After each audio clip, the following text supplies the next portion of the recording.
So hello everyone, nice to see you all. Here I am. They call me Bicycle Mark. If you find that to be unprofessional, you don't have to call me that. You can call me Mark. And I'm giving a talk today on Occupy. We gave it this title, Occupy International. Pretty good title, doesn't really tell me that much other than Occupy is international, which we kind of knew. The strange thing among the many strange things about giving a talk about Occupy is that no one has any business telling you what Occupy is. You're supposed to decide that for yourself. So you should completely discredit everything I say in about 40 minutes. What I am curious about when we get down to it is your own experience with Occupy, and perhaps somewhere in what I talk about, it triggers an idea or maybe a memory, maybe an exact opposite experience, which is also possible. So we'll get to that at the end. I know normally we ask questions and that kind of thing. Myself, I was introduced as, among other things, a journalist, which is basically what I am. The problem with the era we live in is that a journalist doesn't tell the whole story. You could be the kind that pushes I almost said a pen, but nobody pushes a pen.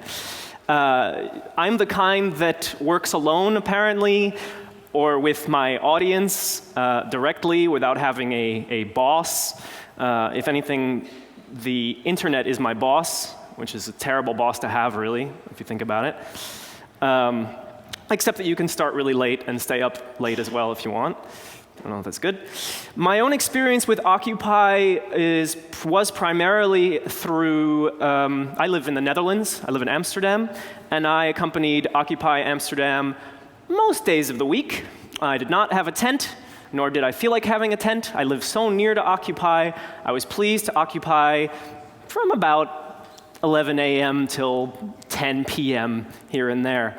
But I went to visit Occupy as often as possible, help out when I could. Sometimes, like a scumbag journalist, I didn't help, and I just watched everything happen, which is one of those problems that Occupy can have sometimes.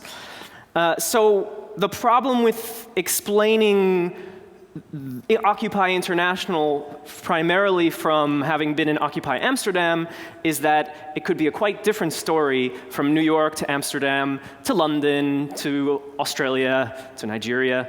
But I'll try anyway. When I talk about the United States, I'm speaking about the country I was clearly born in somehow, or at least lived in for a long time based on my accent. Specifically, New York is the place I was raised. New Jersey, if we really get into it. Same thing. It is.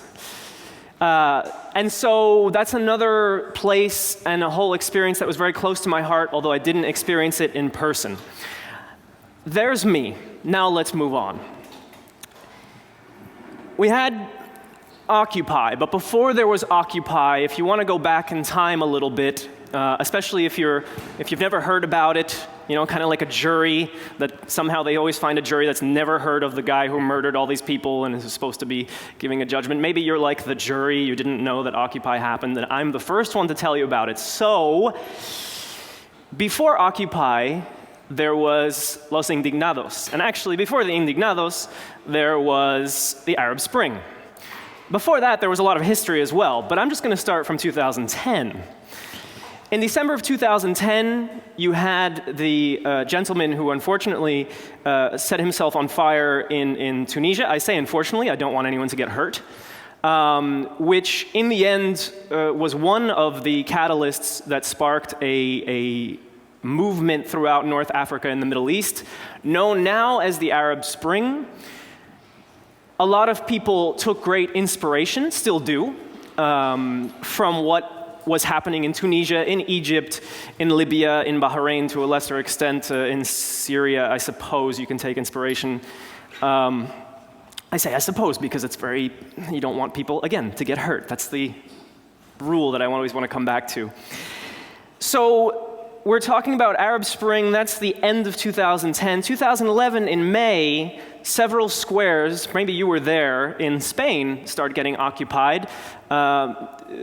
Madrid being the principal place where this was happening, but certainly not the only one. They called themselves Los Indignados. I never read the book, the little red book written by a French gentleman whose name escapes me at the moment. I will read it one day, or perhaps there'll be a short film about it, and then I'll watch. But so they adopted this name, again, slightly inspired by not just the Arab Spring, but by Spanish Republican with a small r, or is it a big R? Small r, I'll say. Republican history, which was rebellious and, of course, crushed by Franco and the military that Franco put together during the Spanish Civil War. Anyway, I got lost for a second there. They were inspired by their history, recent and the long past. And then in September 17th, in fact, which is some kind of significant date because I believe the Constitution, or one of those rags that we don't pay attention to anymore, was written. And so September 17th in New York City, near Wall Street, a camp began, now known as Occupy Wall Street, or OWS, if you can no longer speak in real words. So I put my 4 photos because the 4th is where it connects to my world, and that, of course, was in Amsterdam. That was October 15th. And actually, since we're in Europe, many of you may remember October 15th better than you do September 17th, unless you had a baby on that day, and then you probably remember September 17th, because it's memorable. So October 15th was an international day of action. I know that here in Berlin there were definitely Occupy protests. I don't know if you call them they're not protesting Occupy. Occupy is protest, right. In Amsterdam, 2,000 to 3,000 people out on what's called the financial square, Beursplein, one of the most insignificant squares for most people in the Netherlands, but symbolically very important. Similar to Zuccotti Park, a useless square that one day became important. Otherwise, a very ugly place, in my opinion. Cement and a few trees struggling to come out of the ground. So this was October 15th. Around the world, it was International Occupy Day. I have to admit, it was damn impressive. And I admit it because I'm a cynic sometimes. And I looked around, and from Australia to Israel to Portland, Oregon, where there are always protests, people were out in force. And you could definitely say at that very moment, this is an international movement. An international movement in the tradition that we haven't seen in a while, but in the tradition of, say, maybe the anti-war protests of '03, when a country called Iraq was invaded. Maybe, I don't know, I missed the anti-nuclear protests in Germany. I don't know how big those were. Maybe that's the last time we saw something this big. Vietnam War is often compared to Occupy. Choose your historical moment. For me, it was the 90s and the WTO protests in Seattle. I was just becoming politically aware back then. This was one of the last times I remember so many people being so passionate about something or several issues all balled up into one in this case. After October 15th, of course, it becomes a different story somewhat, because then it becomes a question of, oh, wait, it's not just a one-day protest. These people are staying, some of them. Many didn't. Maybe you went home. I came back the next day after a good sleep. And in some cities around the world, people stayed. Most famous, of course, is New York. Closer to my home in Amsterdam, besides Amsterdam, which stayed indeed. Brussels tried to stay for a little while before being forcibly removed. We inherited some of the refugees from Brussels who came up to occupy Amsterdam and sent many greetings and told these odd sort of protest war stories about how they were cleared of their camp and so forth. So my experience is based on what they said about Occupy Brussels. A couple of camps took hold. We know that London stayed. New York, of course, stayed. Portland, Oakland, one of the most famous ones, also stayed. Many disappeared. I mentioned Brussels is one I remember well disappearing. Paris didn't even have one, and you can argue with me on that. I looked around, and they were very well hidden. Of course, Paris falls into that category of the indignados, because I know it's not Spain, but they were, at that time, similar protests to what had happened in Spain. So maybe there's a border there, somewhere between France and the Netherlands, there's Belgium, and it becomes Occupy, and if you go down south, it translates to Indignados. But they're very connected politically and the way they operate. So the camps that stayed, many people will remember, by the way, Occupy Rome, just on October 15th, that turned, seemingly according to the media, very violent. The images suggest that it was quite a rough day in Rome. Maybe you were there. I'm curious. I just saw that photo and got distracted because it was very memorable. So these camps took hold, and camps had a few characteristics. Maybe you never experienced them. One simple one is tents. Everybody remembers tents. And tents may seem very standard to you every summer, or every hacker camp every 2 years. But for a protest, it was really something that everybody would bring a tent, that the sign of a protest was now not just going to be a placard or a poster, but it was going to be a bunch of, mostly decathlon purchased, tents in a square, seen here in London, I believe. So that's one symbol. You had the kitchen, right? Everybody could eat. I always ran into people at Occupy that maybe they cared about the issues, but they were also very glad to get a meal. And in the case of Amsterdam, there's lots of people that are jonesing for some food real quick. And so they came out to Occupy, of course, as well, but there was the kitchen run by the people. The food came from donations. If you live in a city, amazingly, people do still care sometimes, and there was a lot of food to be had. I know in New York you had corporate sponsors, Ben & Jerry's, among other famous names.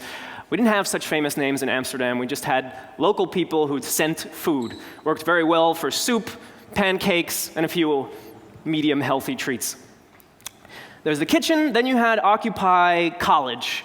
An odd name also because it gets a little bit crossed with occupying your college, and some colleges are in need of Occupy, and that actually has been happening since Occupy really brought protest back into a practice or something that is more often done. But Occupy College was in fact, during the day, because Occupy was going on day after day, there would be an educational program.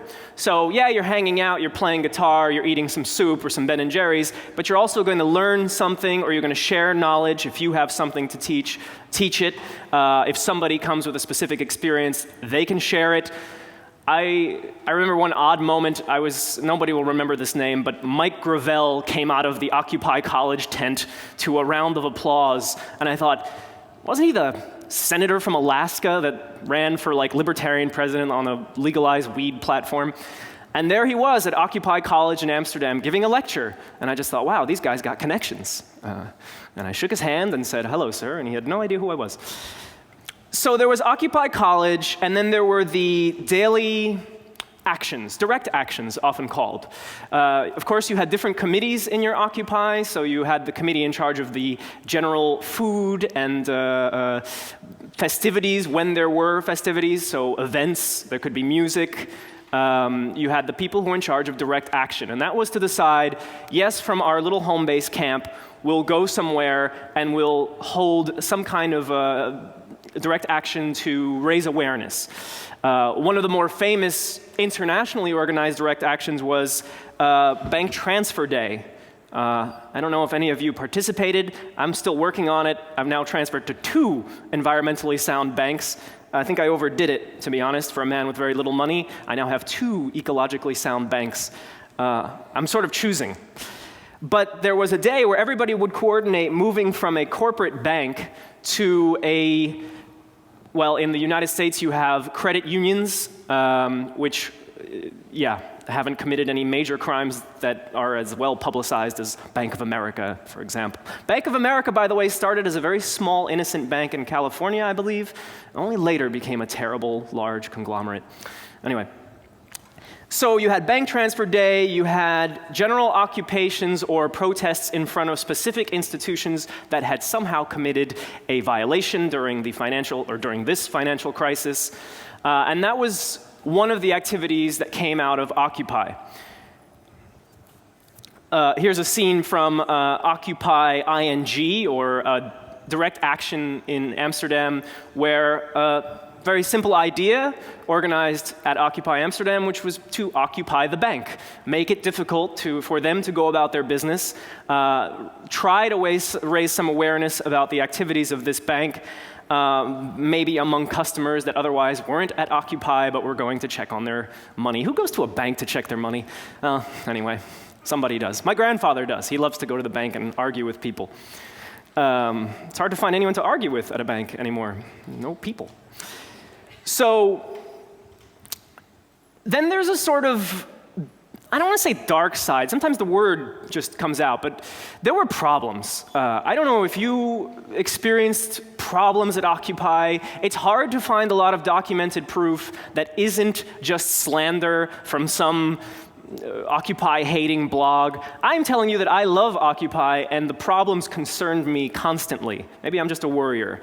If you spent any time with security, because there was, of course, a security committee and people who were in charge of making sure that everybody was all right, that nobody was stealing or injuring anyone in any way, keeping the peace, because we can't exactly rely on the police, or we didn't want to, for that.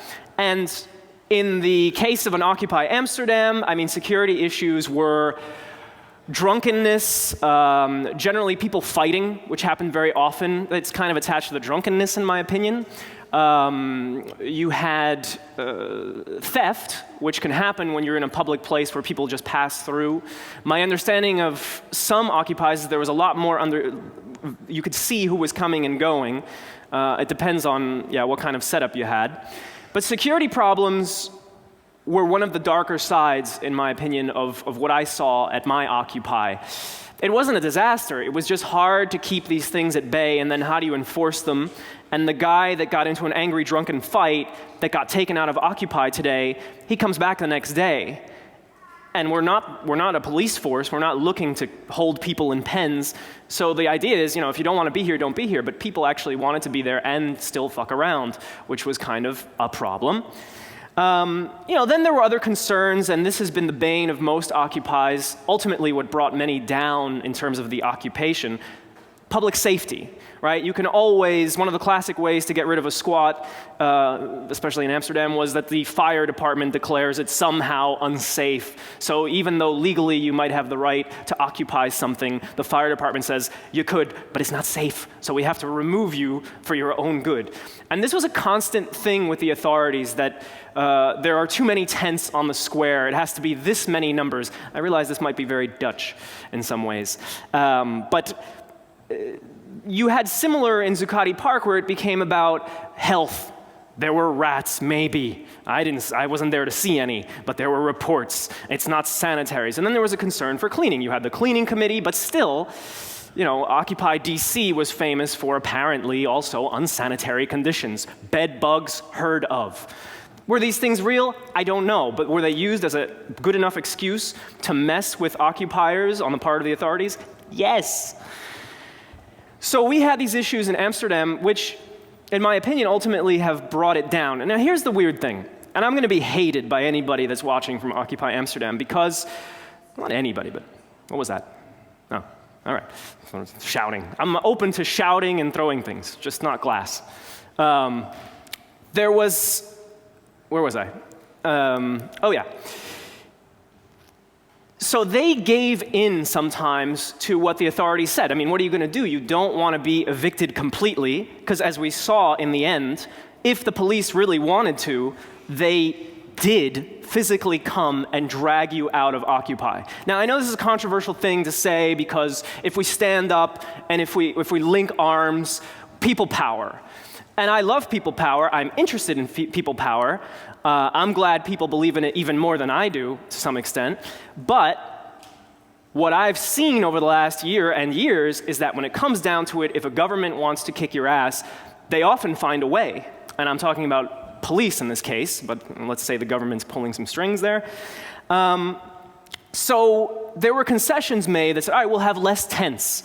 Okay, we'll make fire lanes. Actually, that makes sense, right? So we do that. Then more concessions start to come as time goes on.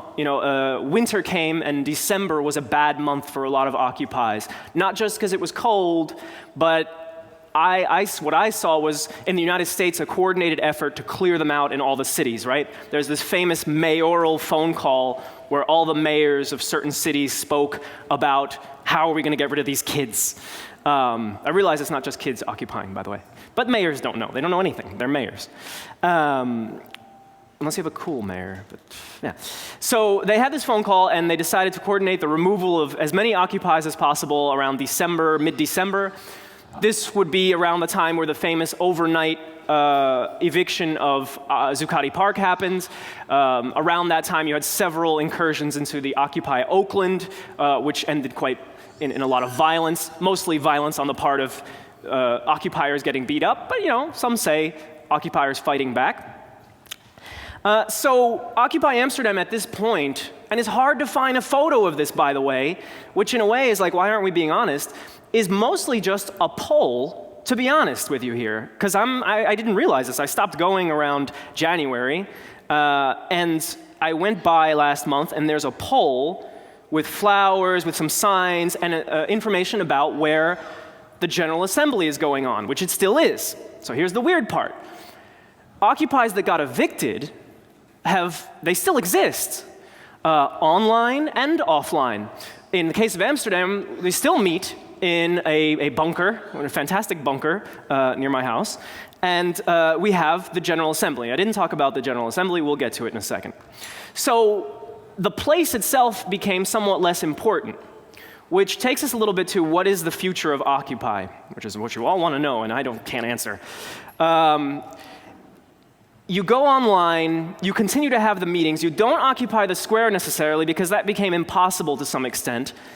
Also because the idea was in that square, besides education and eating, there would be debate, and there was debate, discussion, try and picture what to do next in order to alleviate this situation, the financial thing, the lack of being represented in government, all the problems we know that occupiers were concerned about. So these meetings still go on, you just don't have the square in most cases anymore. I know there are some places where the square continues. Someone here is from Utrecht. I think even including today, there's still a tent or two or three, maybe more, but there were never more than, 20 over there. But so some occupies do continue, but it's not so much about that tent or those tents. It's more about the discussions that are taking place wherever they can take place, about what to do next, about protest, direct action, plans, making plans. So let's do the General Assembly for a second, because this is one of the legacies of Occupy. On a really simple level, if you think about it, Occupy means something quite different than it used to. I used to think about Occupy as that thing that the Israelis do in Palestine. That's an occupation, or the Americans did in Iraq. That's an occupation. But we've kind of now taken the name to a new level, not to forget the crimes in the present and the past, but Occupy, almost in a joking way, has become a word that means resist, protest. I'm not going to let that go. I have friends who always talk about occupying some friend's house for a couple of days to have a party. Occupy itself became sort of this urban dictionary word to be used for whatever the hell we want. Maybe that's good, maybe that's bad, but that's a legacy. The other thing is the tent. I've noticed this in a lot of protests. They may not even be called Occupy, but people bring tents.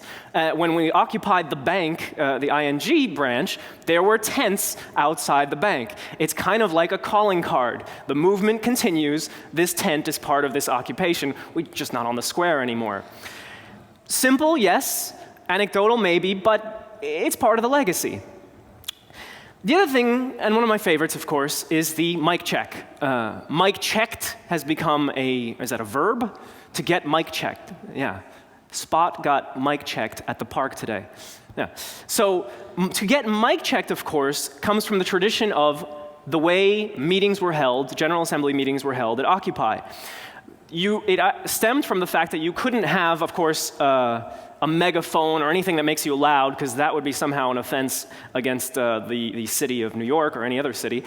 So instead of doing that, right, you do the mic check. You've all seen it. One person says something, everybody repeats it, so it becomes louder.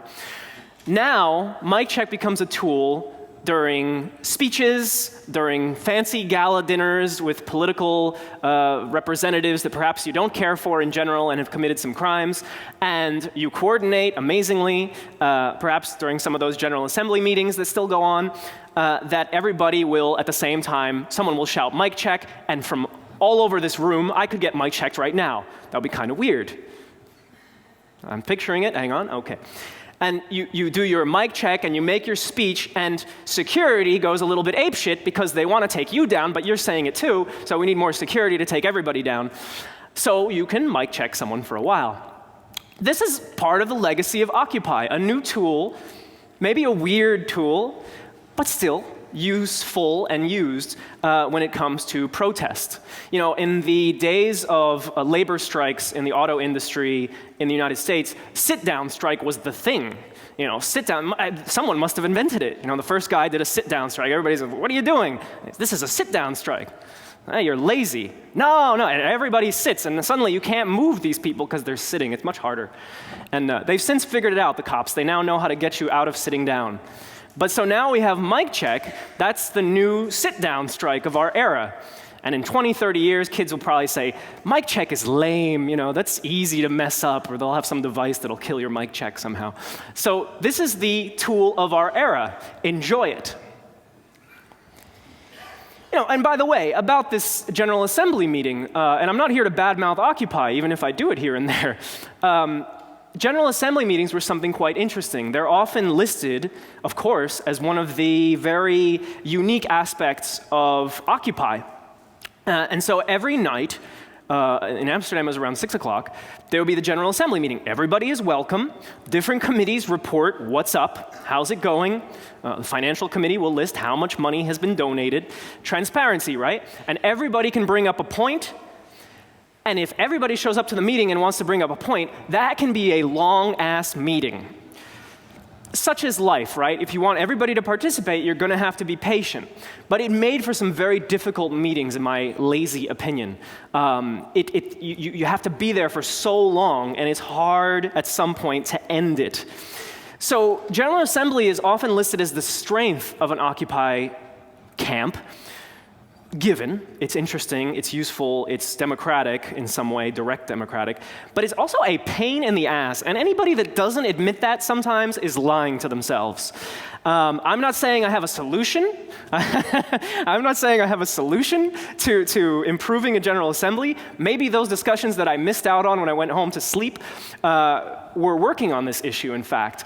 But that's the weird aspect. We talk very highly of General Assemblies, rightfully so, but we often don't talk about how much of a pain in the ass that shit was.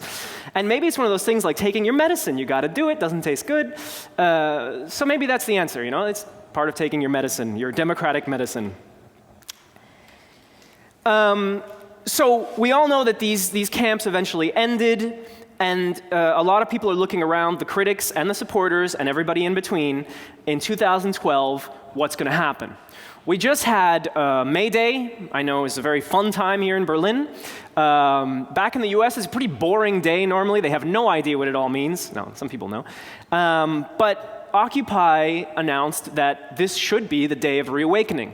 Protests happened all over the world again, especially, of course, in the US context, but not only. And the idea was that Occupy will show itself again.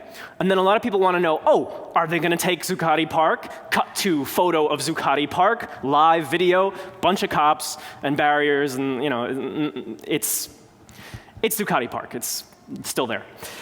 So a lot of people wonder if we're going to go back to where we were last year. And I would answer that that wasn't the point. But that's just my opinion. The point wasn't to repeat, you know, rinse and repeat. Winter comes, we come back. The point was to move on to something else. We've seen hints of what something else is, because nowadays, whether it's a bank or an insurance company of some kind, you do have direct actions that happen. These are organized somewhat out of the Occupy movement, those that are still meeting online or offline. So you have more focused targets, if I can use a more military word with apologies. You have specific places that you're going to protest, and you're creative, perhaps inspired by Occupy way. You're maybe going to use mic check when possible. You're going to bring a tent. You're going to stay. That's something that was brought back with Occupy, that people don't just protest for the day, although some people do, that you stay there, you sleep there. Your body, like the sit-down strikes of old, is going to remain in this place. So we can still use this, and it is being used, in targeted actions. Will they occupy a space and sleep and live and eat there again? We don't know. Maybe that's happened in the time I've been busy with Republica and I missed out on it. By all means, let's talk about it afterwards. But Occupy lives on. It lives on in stories, occasional appearances, like a superhero that appears and then leaves and then reappears.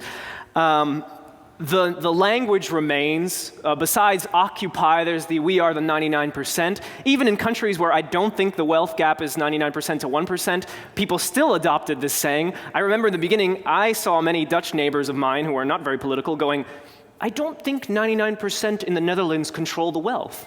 And I was like, yeah, give or take a few percents, come on. And so the slogan itself is more powerful than the actual facts. And I'm not saying that we're lying about something. No, 99% was a very successful way to look at what's going on in the world. And it really is worldwide anyway, even if the percentage isn't exact. So this is a powerful and lasting figure that still gets used. Occupy, yes, yeah. I mentioned mic check. This remains a tool that will continue to appear, especially in a campaign year, and has sort of haunted, especially the Republican candidates. Sarah Palin at the great, CPAC meeting, she got mic checked. Everybody, you know what the answer to mic check is? Have you noticed? It's "Sing the Star-Spangled Banner," which is the American anthem. Very weird answer to mic check. So here we see some protest battle going on. You mic check me, I sing a shitty song. It is a shitty song. In the American context, I notice, and maybe I'm looking for it, but you find politicians, the greatest among them, the president at the moment, who will more often now talk about, he likes to say, people doing their share. That there was a time, and it is a divisive issue, but there was a time in the US where you couldn't criticize the wealthy. Everybody wants to be wealthy, so they'll never talk shit about them.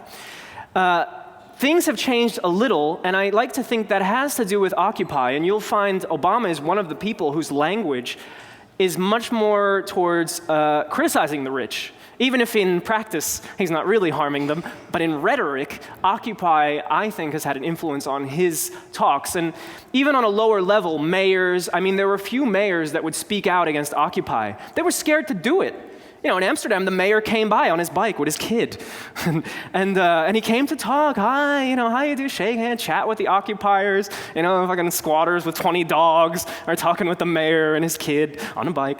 And you could see that whether or not he liked Occupy, he might have hated it, but he could not come out and say it because this was a force to be reckoned with in his city. And in any case, the mayor of Oakland, I don't know how she's doing now, but she was hated for the way Oakland handled Occupy, or at least the authorities handled Occupy. So a lot of politicians have shifted. I don't know if they're going to stay that way, but Obama certainly seems to stay on that page. Borrowing a bit from Occupy, being critical of the wealthy, talking class war a little bit, even though you're not supposed to do that. And then immediately he'll say, I'm not talking about class war. But I find that a lot of the rhetoric in politics, especially in the US, but not limited, has changed a bit thanks to Occupy. Part of it is fear, and maybe part of it is people feeling like they get it. In the case of even the people who didn't go to Occupy, I think one of the great successes is that if you talk about the financial collapse or the financial crisis that we're in, they're in, all over the world we're in, people now know a bit more about whose fault it is. There may have been a time where we go, I don't know, it's the economy, it goes up and down. But now we blame banks. We blame certain large corporations that benefited from certain government policies. It's not only an Occupy success, but it's very related. We've become much more, we know who to hate, or at least to target with our protests and our frustrations. Focused, more focused. I don't know, you cannot evict an idea. This is often said, and I don't even know how to argue against it, but they can evict people, and they do it all the time. And that is a very scary thing. I was speaking with a lawyer recently who handles civil liberties at Guantanamo Bay, among other places. Brave guy. And he was talking about how what we don't notice, and has been happening before Occupy and after Occupy, is that there are more and more, of course, rules about where you can protest, how you can protest, what time, what it can look like. And so police have more power than ever. This may not always be true country to country. I know Germany, big defender of individual rights, freedoms, great, very good for you. But I find that one of the other legacies of Occupy is that the cops also get more toys to play with. I mean, I know we've been talking about sound cannon for a long time, but they used them. And we thought rubber bullets was something, but bean bags, those have been around for a few years. But still, they're all coming out of the closet. All these great sort of tools that they've wanted to use on people, they have more power to use them. Sometimes with legal backing, sometimes with hardly any legal backing, but it doesn't matter. They use them anyway. The case goes to trial. Someone that got injured at Occupy wins, or it gets thrown out. But the cops in that moment are able to really hurt people and clear people out. So I understand completely you cannot evict an idea, and I suppose that's the most important thing. But what scares me a bit in the aftermath of Occupy is you can evict people, and when they really want to, they do it. And people may be horrified, the public that isn't occupying, but do they really do anything about it? Maybe the next time we vote. But generally, people just kind of lived with it. That's my take on it. I wanted to also talk about something, and this is a problem I have in my own work, and I don't know, we need a good psychologist to really get into it. This tiny, tiny graphic that you can't read says that old annoying proverb that probably isn't really a proverb. It's like when you get a tattoo in Chinese and you don't know Chinese and you have no idea what you have on your arm, but they tell you it's courage. The proverb is, may you live in interesting times, right? And I suppose all times are interesting, but one of our problems, I think, as protesters, as journalists, is that we really want to live in interesting times. I mean, we're working hard trying to make sure we live in interesting times.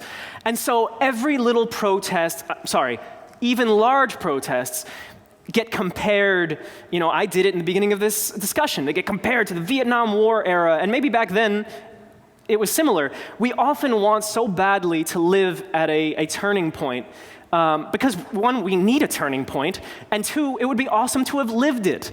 So one of my problems with even me talking about Occupy, or talking to occupiers about Occupy, or talking about arch-conservatives about Occupy, is that there's this battle between acknowledging that a moment is significant, because in the end it is, but then an argument about how significant it is. This, many people will say Occupy is the beginning of something huge, and it's like, we don't really know that. And then, no, there's a plan. Any day now, they're going to unleash Occupy drones, or they're going to drop ice cream on everybody. There may not be a plan.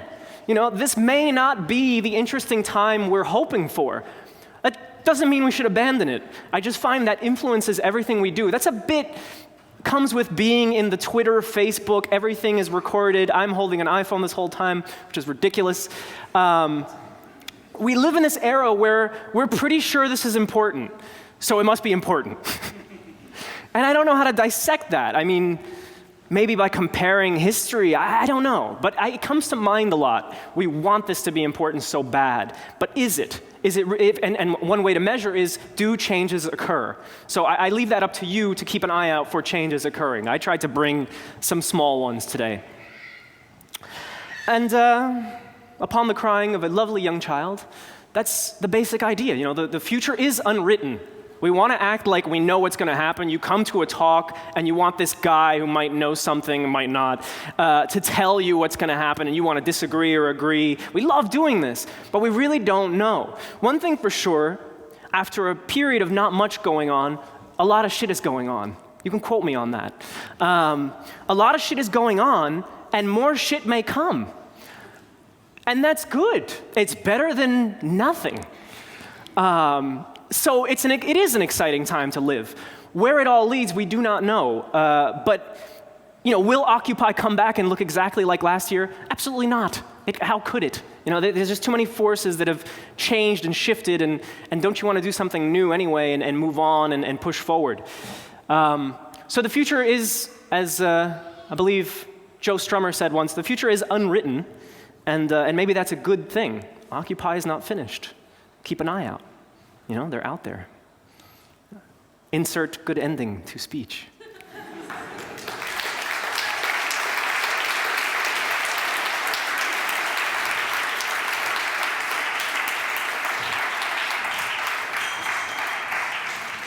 Thank you so much, Bicycle Mark. Does anybody have any questions, any remarks?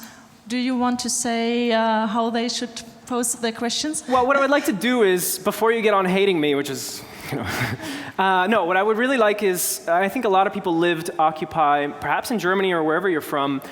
We used to get messages from Occupy Frankfurt. They would send a banner. I was like, oh, a banner. I would be curious about your own story about how you lived Occupy, if you even visited for a day or stayed in a tent, as I did not. I'm curious about your story about Occupy, and maybe how you see it. Okay, so we have 15 minutes for that. Does anybody want to start? Hi, I'm from Berlin. I was born on September 17th, so I stayed home and watched this, and I've been watching ever since, and I live in Berlin. I was curious, Oakland protests, all of them, you know, and I was wondering how much you think the Petition of Grievances might have politically impacted in the US, and my second question is, how much do you think the unions or labor is involved in this? I remember in Oakland there was a lot of, oh, it's our protest, what are you doing here? Like, you know, that kind of thing. Has that gotten any better? And then you see a lot, you know, so thank you.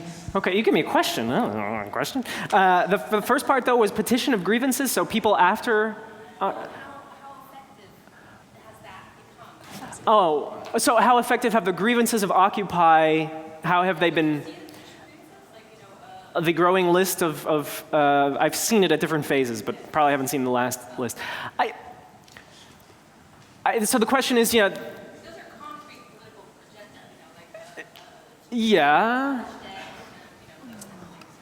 Yeah. All right. I'll answer the second part first. Because I remember the Petition of Grievances, but I haven't thought about it since then. The second part of the question was... Labor. So I don't know if that, I mean, we didn't have that as much in Amsterdam. There were meetings, you know, and they said, oh, labor has said on this particular day, because Saturday was a big day for Occupy, so there would be extra people coming. And there would be music, and labor would show up on that day. I think they did maybe more than, at least once, I remember. So their members, who may not have been part of Occupy at all, would show up. In the US, it was a much bigger deal. Labor joined Occupy, and this gave it another sense of importance and legitimacy, because you want to be working class, let's have more working class. It definitely helps to be more, you know, encompassing, but the bummer about labor in general, I mean, I don't want to go out too far on a limb, but is that they're losing battles left and right in the actual workplace. So it's a movement that is already struggling to remain significant, and you know, you can question how much power they have anymore anyway, especially politically. So I think it was great. I mean, right, okay, I'm almost forgetting that already. But yeah, no doubt, a labor union of any kind, or as many as possible, joining Occupy has been important, probably will happen again in the future. But there's another problem going on, which is the power of labor, or how people relate, regular people who so many now aren't in unions, relate to a labor union. I mean, that's something I'm actually been thinking a lot about lately, the future of labor and Occupy. So we have another question or remark? Or story? An experience. I'm Ingrid. I lived for 3 weeks in October in New York and joined the occupation as part of the kitchen team. And thanks for the food. Yeah. That's a lot of work. And to me, as a European, it was a bit weird. I mean, I was there on a holiday, and for 3 weeks, I haven't seen much of New York, only Zuccotti Park, I have to admit. So, yeah. And to me, I felt there were a lot of problems. Like, I mean, it was a massive, magic time there, the greatest of my last decade, I think I can say that. But there was also problems. For example, we couldn't get the kitchen to get like more ecological, or people like bringing up donations from Dunkin' Donuts. And I mean, it was a bit, it seemed, you know, the energy on the square, the efforts made were amazing. You know, the passion of grandmas coming up with their homemade cookies, saying, "Keep up the good work. Distribute this." That was great. But then there was a lack of, okay, let's make it matter. Yeah. You know, let's make it ecological, let's make it vegetarian at least. Yeah. You know, there's in the kitchen, you know, people come up. It was a protest, but they come up to you in a consumerist attitude, saying Demands. like, "I want oranges, give me oranges." Yeah. And that was, Yeah. I don't know. Yeah. You know, one of the big problems I experienced was, and I come from a family of therapists and social workers, mental illness. I mean, we have a lot of homeless in all cities now in the world who don't always have places to go, or even if they do, we don't reach them. And Occupy actually attracted a lot of people with mental illnesses. And then that was another problem, because you had people who were just volunteer security, you know, very friendly guys and girls. And here you had people with mental illnesses that were or difficult to deal with, or had some of their own problems, but they didn't know how to treat these people or how to handle it. So it was almost like we needed an emergency psychological unit. And occasionally a psychologist would stand up and say, "I'll go with him or her." But this was one issue I noticed a lot. For me, like back in New York, it's harder to drink on the street. Not to pick on alcohol, but alcohol was one of the banes of Occupy Amsterdam, at least, because people were too drunk sometimes. Not everybody, obviously. And it's one of those old, there must be a rule of thumb, and it's not Murphy's Law, but that for every one person in these situations that is trying and is doing volunteer work and is listening, and there's, 6 that are just hanging out. And it's okay to just hang out, but then some even do worse and make it hard to exist. And this was one of the great problems we have in society. And I'm not getting all, pick yourself up and get a job, but occasionally I had that feeling. They're part of the movement. They are part of the movement, and they, it's not like that's a very, weird strategy to exclude them. They were not the problem, I think. It was more problematic, the way the street gets digging up in the middle of the night or in the middle of the General Assembly, just out of nowhere, and by stuff who? like that. By authorities. Oh, yes, yeah. And, an interesting aspect was in some Occupies, in all Occupies there was some communication between cops and occupiers, I hope. In the case of the Netherlands, you had a lot of communication. I got to talk all the time with the police officer that was sort of responsible for Occupy, and he would walk through. And I always thought that was key, especially with the people who can kick your ass and have the authority to do it, legal authority. It's good to show them that they're human and they know you're human, and no one wants to get beaten. And I really liked the sort of interaction between the police and Occupy in the Dutch case. But when push came to shove, the Dutch police would do whatever they're ordered to do, as they have many times, and they become no friend of ours. But yeah, I know what you're saying. There was some discussion about whether or not the homeless should be welcome. I remember this discussion in a General Assembly, and a representative of the homeless stood up and said, "We've discussed it with the committee for this and that, and we'll stay and we'll try and keep an eye out for people who need extra help." And I was like, wow, representative from the homeless, not bad. He doesn't get invited to city council ever, but he's here with us. Yeah. Thanks, though. Hi. I'm from Germany, but I live in Spain. And I noticed the Quince M, the movement, last May. And I visited the one in Barcelona, in Tarragona, and also in Granada because of my work. And I found it quite impressive to see this in different cities happening, especially, as you mentioned it as well, let's say the patience and the respect for each other in the General Assembly, to listen to each other for hours and hours, with kids, with lots of people, and this strength that was in there was really impressive, especially. Maybe some of you have noticed there was also some violence in Barcelona last May then, and afterwards more people came to the square, and more people were very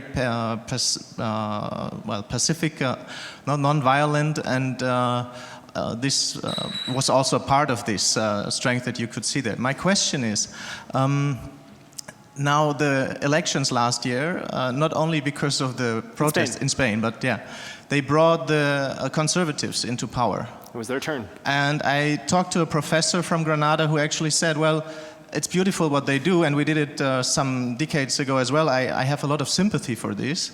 I mean, he didn't consider it to be part for him, no? But he said, actually, what they do is they weaken the left wing. I didn't agree to that, but I found it interesting also because of the discussion about, is it a movement outside the parliament, or could it be the next party? And what would need to happen? And do we want this? These kind of discussions were, for instance, going on in the assembly.